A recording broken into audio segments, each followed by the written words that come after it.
vous en parlais dans les titres, ce match Guingamp-Marseille dimanche dernier. Cette histoire vraiment insolite. Le directeur d'un hypermarché d'Iffignac dans les Côtes-d'Armor s'est retrouvé sans avoir rien demandé en tribune présidentielle au stade du Roux-Dourou et ensuite invité à la conférence d'après-match. Pourquoi? Réponse avec ce reportage de Gilles Raoult et Nathalie Rossignol. Il y a encore quelques jours, José Bielva, directeur d'un hypermarché d'Iffignac et pourtant amateur de foot, ne pensait pas assister au match Guingamp-Marseille. C'était sans se douter de ce qui se tramait dans un hôtel de Langueux où séjournaient les joueurs de l'OM.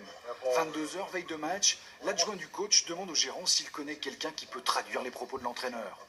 Monsieur Bielva, aussitôt, j'ai eu son contact qui lui m'a rappelé et je lui ai expliqué l'histoire en lui disant éventuellement, tu as la possibilité de pouvoir faire le match avec l'OM et de rencontrer Monsieur Bielsa. Parce que Bielsa, ça se ressemble un petit peu, et tu as éventuellement la possibilité de faire le match avec lui. Et il me dit, ok, qu'est-ce qu'il faut que je fasse? Mais enfin, au début, il a cru carrément un canular. Le lendemain, après une rencontre avec le staff de l'OM, José, l'ancien joueur de Division 2 espagnol et du Stade Briochin, dont les parents sont originaires de la Cantabrie espagnole, se retrouve dans les tribunes pour suivre à côté du statisticien le match.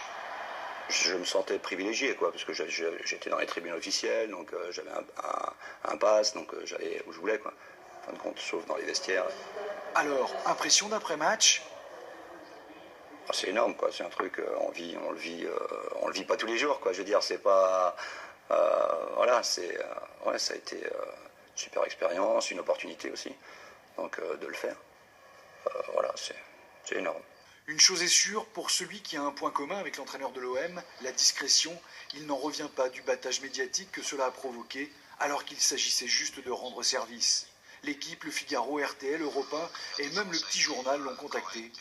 Alors c'est avec beaucoup d'humour qu'il dément avoir eu une proposition de traducteur au sein de l'Olympique de Marseille. Comme chaque soir durant l'été, nous vous proposons